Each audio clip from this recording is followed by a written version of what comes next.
Welcome back to this brand new year, 2021. And that's Steven, I'm Eric, and this is the Reaction Time podcast. It's just going to be the two of us this week David decided to as, be an old man. as our normal compatriot is unavailable. But that's okay. We'll try and keep it short and sweet. There haven't been too many games yet in 2021. There's been about half a week of LPL and the first day of LCK games so far.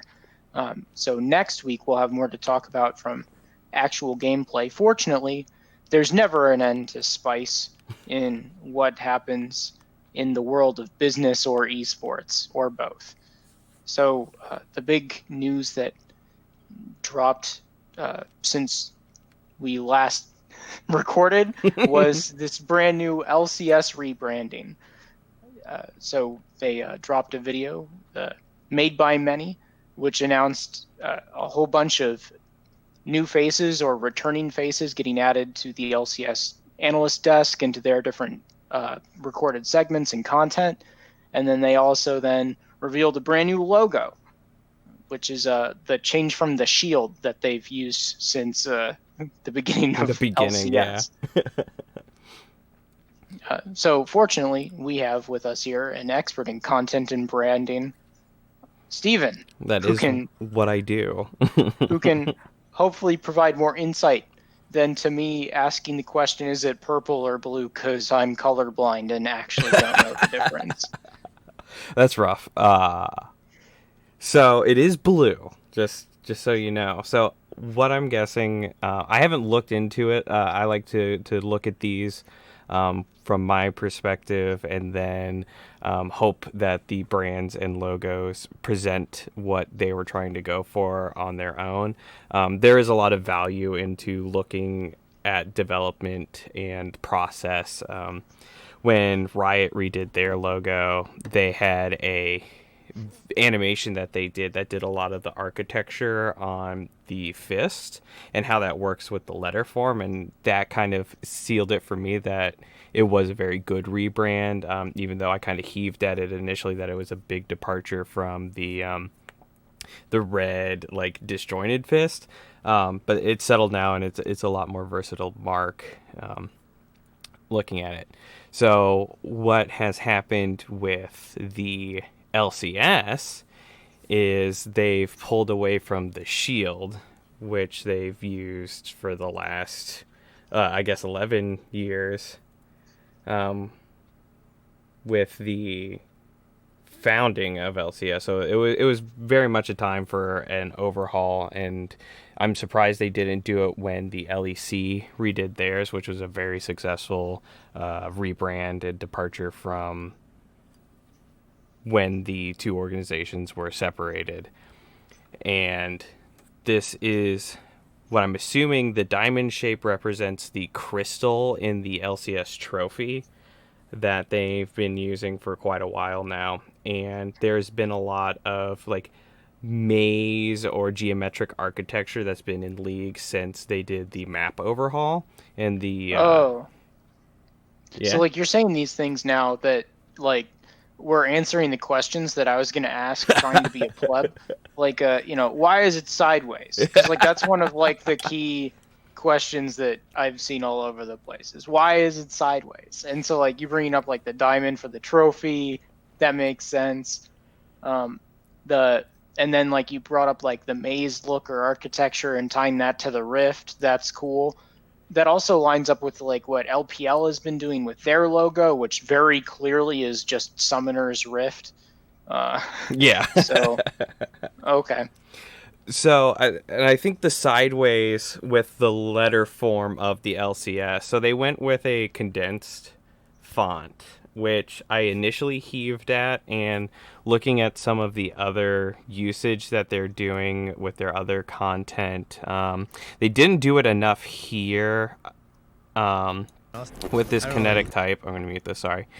A lot of this was really jarring, and I think this is where maybe they could have done a better job representing what they were going to do with the type, but I guess they didn't want to really spoil the drop, even though I believe they have the logo on the chair in here.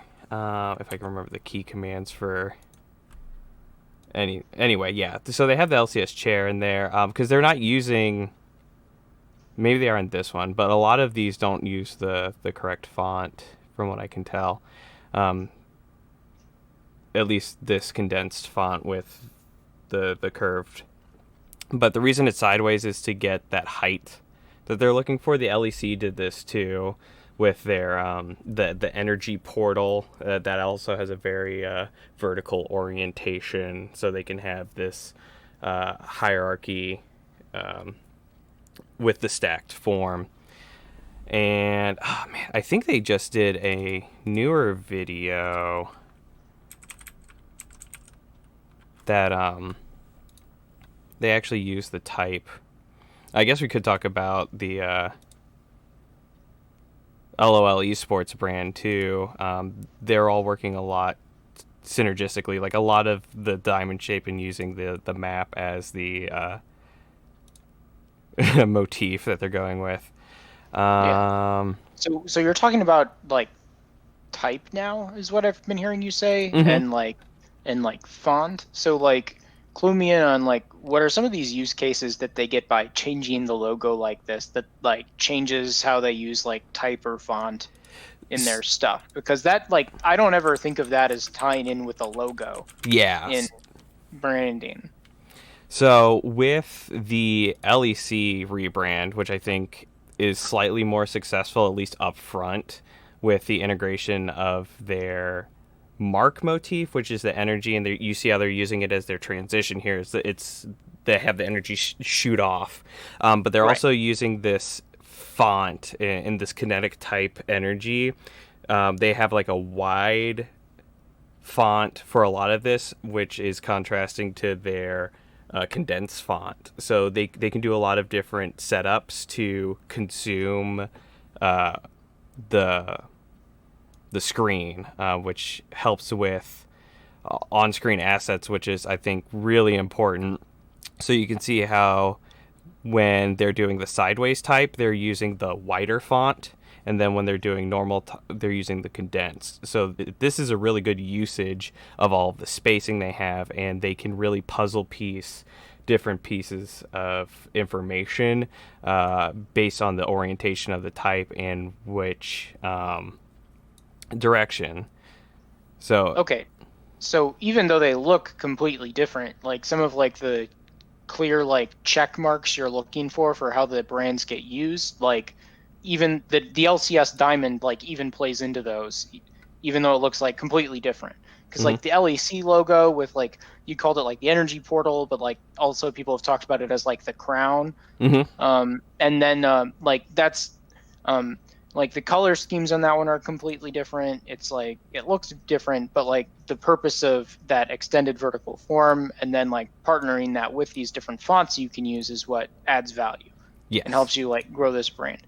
So Yes. like let's talk maybe about like the other new league that has like a new logo, which is like LCK in Korea. So LCK has a new logo too, which is the letters LCK, and then it's like the crossed triangles which are forming like wings, which is probably like an homage to like um, the old Champions League in Korea run by OGN that had like the eagle logo or like the bird motif. Yeah. Um, so like how does this play into like some of those like goals or things you're looking for? Right, and I'm going to give a big caveat that I don't know any Korean and cannot read it. So I'm going to give myself a cop out in saying the Korean font, I have no clue about. Like if it's good. Obviously, it looks interesting to me as someone who can't read it, so it's gonna it's gonna look cooler.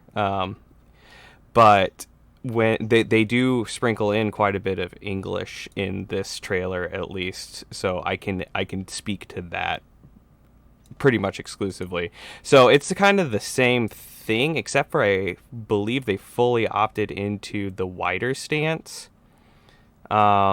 It looks like maybe they have like a condensed version of the Korean type. it again, I can't speak to it. I'm not even going to attempt to. But the English is definitely this wider stance. So they're kind of going down the same path of the LEC as far as they want two different directions of type. So when they're layering it together, they can really utilize the screen space, whether they're choosing to fill the screen or kind of dance around the display of the game. So versatility and giving at least two options in any case scenario. So this is what happened with the Riot rebrand. They did these lines. So you see how they break up the star, and they found these two pieces. And that's what's going to transition into the forms for the logo. So this particular one is really using the existing mark and finding a simplification with it, which will add to versatility. Yeah, see, so all of it's wide stance. Yeah, all of the English type seems to be this wider format, which lends itself well to filling up your screen, running it across. But there's still a lot of... This looks like a 16:9 space, so you could swap out this asset for showing the game or showing a replay. You can get a lot of type in there. Yeah, all of it's wide stance. For the English, at least. I'm wondering if that means that they're going to do a better job of trying to reach English audiences as well. I'm not very familiar with the broadcast evolution, but like how good is the viewing experience for the normal season of LCK? LCK, it's pretty good. Obviously, this past year makes things very tricky because, like, all the LCK cast, just like the LCS cast, was remote for like most of the games because they were quarantined or in isolation from the games. But most overall, the viewing experience was pretty good. I always feel that their production quality in LCK is really solid. LPL is also fascinating as far as like English broadcast quality because they have like more absurd sponsor things. Like we've talked about the Colonel's Robo game projections, and like recently they've had like other kinds of statistics overlays and things like that. So most of which are pretty languageless and mostly like using icons or other things for driving the effect rather than even going to like the full language. This is very interesting. So what's the difference between like between what you're looking for in setting up like these brands with like the logo and the fonts for like the leagues versus setting up the brands with the logo for like a team in the league? I'm bringing this up because Dignitas just moved back to their traditional icon, which is the little alien head from the kind of terrible owl shield look, which they had added for some reason. It's like a more simplistic view on the alien head. I remember when it used to be like this faux 3D effect, and that was very upsetting. But like now it's minimalistic, but it's back to the alien. So like, what's different that like you'd be looking for with like a Dignitas rebrand with reintroducing the alien than you'd be looking for with one of these leagues? So the leagues have to have a big emphasis on motion graphics and conveying data. So that's why I kind of like drill down on the type, because that's super important for an on-screen presence and conveying a lot of information really quickly. That's the bigger focus for the leagues, where you transition to the team, and what they would be looking for in brand is versatility and production of products, and signifying this is a Dignitas or this is a team product. So while I didn't mind the owl, what I will say is like you've got to stop rebranding now. Dignitas has had the whole venture of like acquiring Clutch, and Clutch was its own, like, if you've been trying, and I don't know how you could as a fan, if you've been trying to follow that slot in the LCS, I think that would be the only way to track it. And you're still with what is, even if you're coming from old school Dignitas, like, you've had quite a journey. If you're coming from Clutch, you've had quite a journey. And Clutch was, what was Clutch before they were Clutch? Clutch was just Clutch. Clutch Gaming got the franchise spot with the backing from the Houston Rockets ownership. Right. Back in, because Clutch City, back in whenever the franchising started. Yeah. And so like that team's logo has always been the red, is what I would say. Didn't they do the gold for the Worlds run though? They had swapped to gold versions of the Clutch gear after Dignitas had acquired them. Right. But before they were comfortable like fully swapping the branding and all the assets, because Clutch had been in the LCS already that season even. So like everyone knew Dignitas was going to take over the next year, but then they wanted to start transitioning the brand. So then like they swapped to the gold, and the gold version of the Clutch stuff looked really awkward. Yes. Or unfortunate. So like so I was glad when they moved to like the actual Dignitas colors on like a Dignitas logo, but the owl did not feel correct.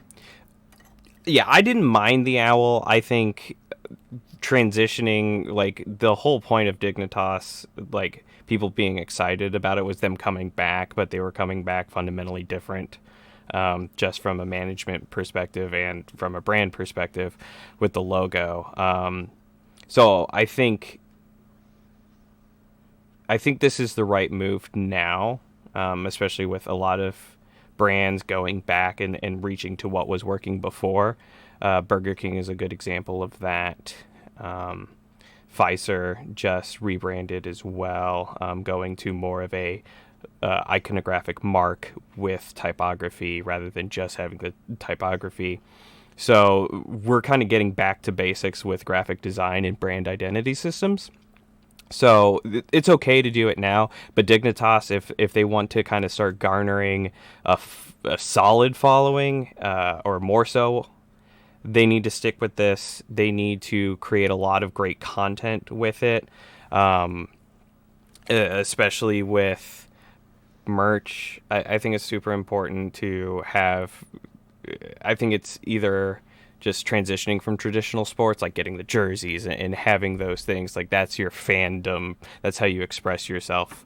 And if it's constantly changing, it doesn't have meaning, and you might even be de-incentivizing people from buying it, just because, like, oh, if I buy this one, like, it might not even be the same team that I'm wearing and representing. So I like this now. They did a great job of fixing the eyes.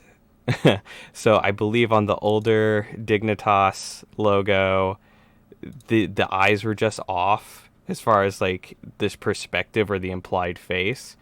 And Yeah. so they've definitely remedied that. I love the keycaps and just kind of breaking through and this kind of retro, like bring it back old school, what was working.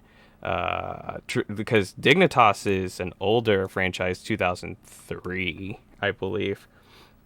So, or at least that's what they told as their established date. So the retro motif is very trendy and a good one to pull on. This icon is very, very versatile. You could put it on a keycap and it would read, or you could put it on a billboard and it's going to read. So this has that flexibility that is very, very required for instilling a following. So all the correct moves, you got to just be happy with it now. No more large overhauls, no more tweaking. You just have to get the content out with this out here and really solidify your fan base with it. Cool.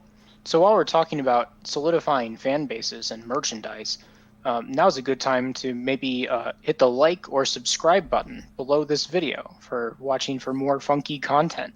Also, Steven, go ahead and give the Linktree pitch. Oh yeah, there's a link tree, funkygames.com. There's lots of cool stuff on there, including our merch store, which has great merch on it, including our new Twisted Tea shirt, uh, Twisted Smackdown.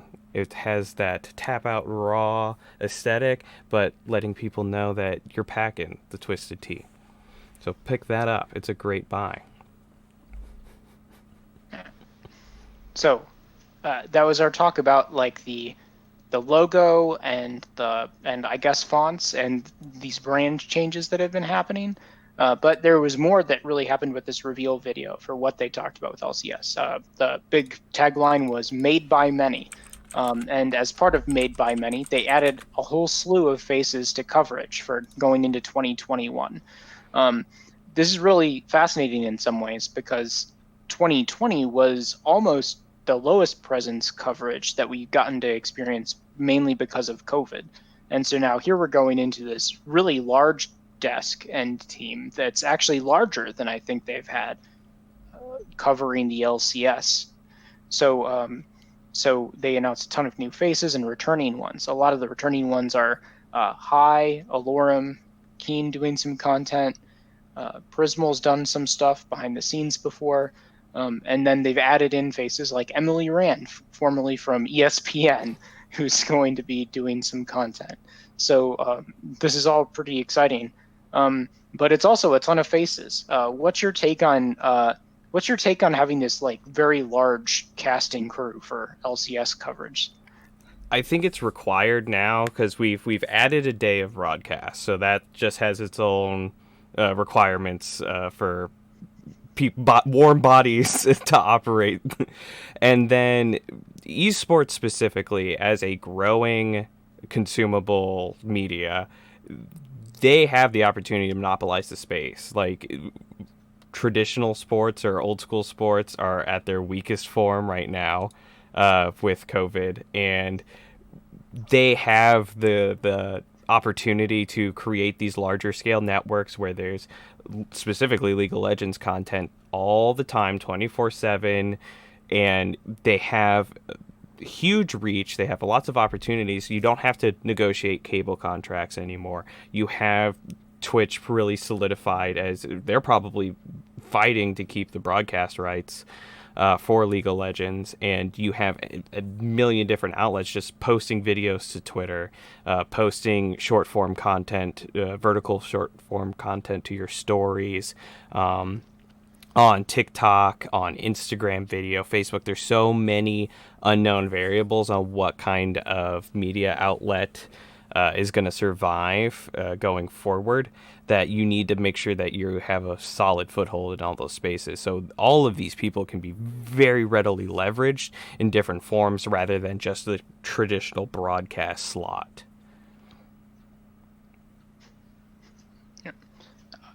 One of my big thoughts is that I'm guessing that this first like tournament and then most of this first split is going to be a lot of throw stuff at the wall phase of this, where they're going to like try out different types of content, different combos of people on desk or on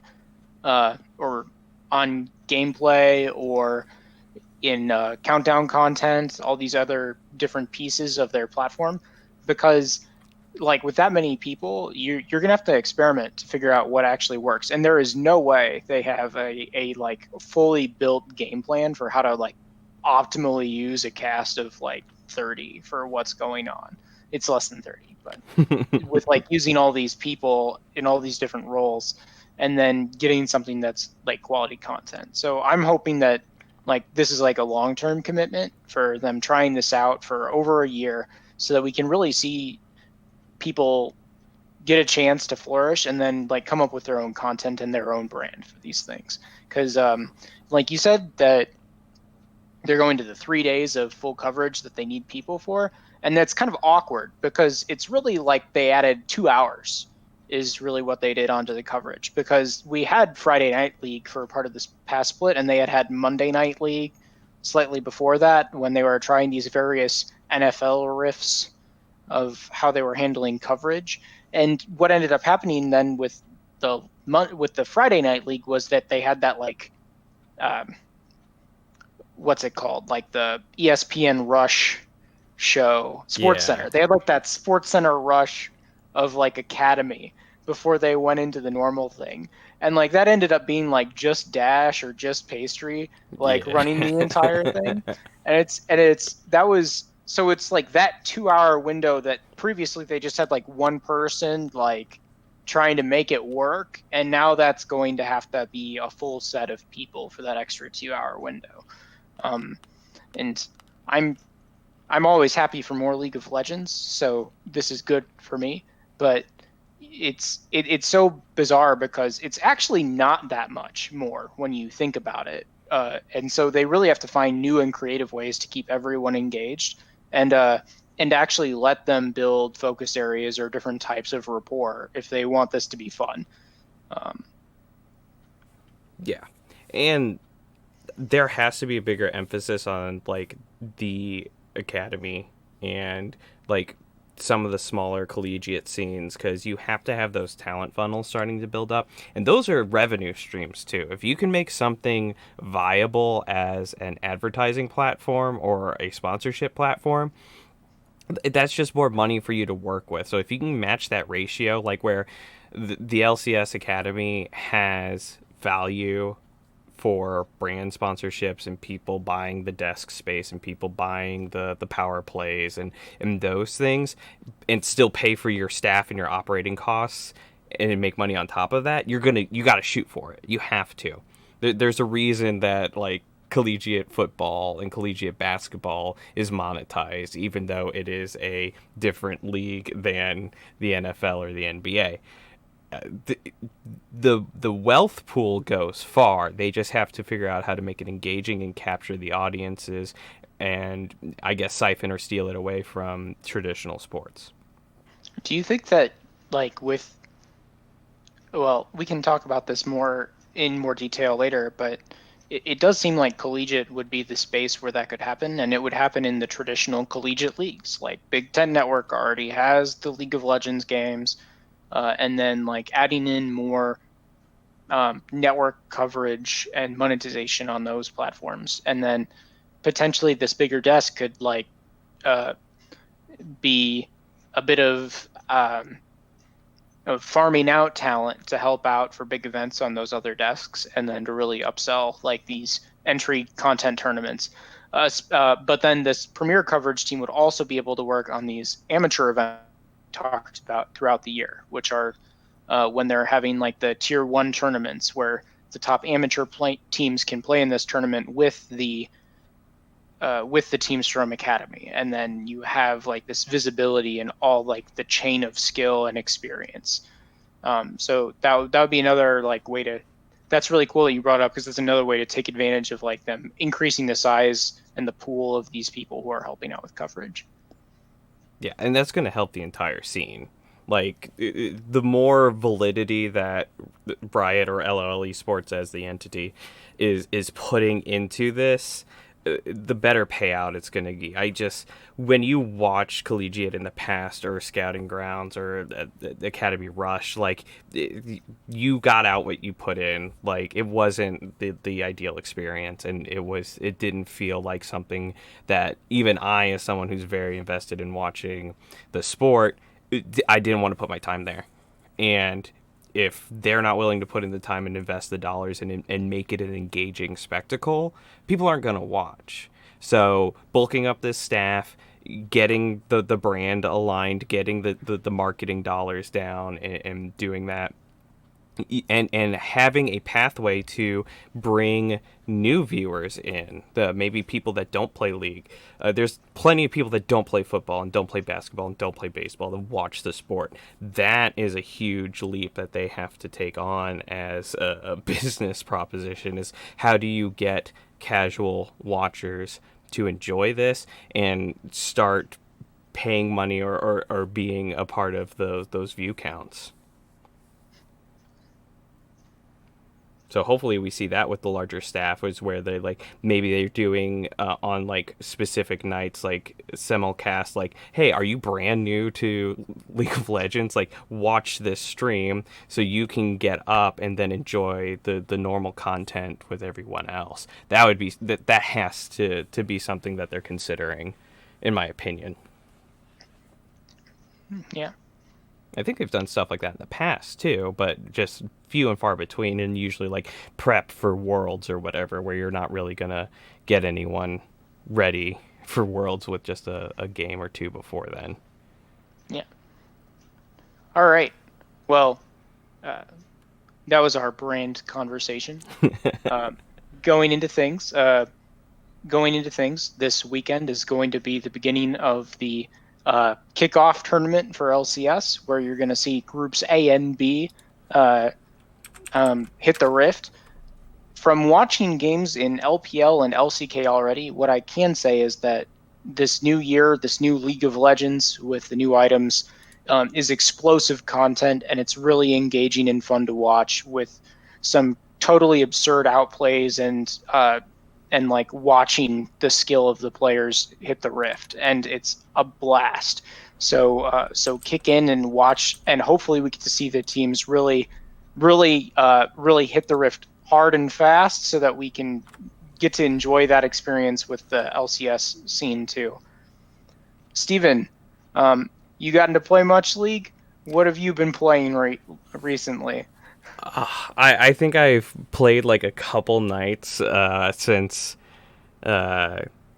season started. I've actually really only touched ARAM to get my mechanicals back up. I don't know, I have like crippled old man hands or something, but man, I feel my skill decay something fierce when I'm not playing very regularly. So I've been finding new love for ARAM and its ability to get me back on track. I've been playing more Duskblade Tristana or mid Giant Cho'Gath, but after watching Light on LNG pop off with a more traditional Tristana build in bot lane, thinking I might have to try that one out. Just playing like a regular human being instead of a psychopath. An optimal build rather than like I'm going to jump in and turn invisible nonsense? Probably. Invisible as a gray screen. Will it work? Find out next time on the Reaction Time podcast.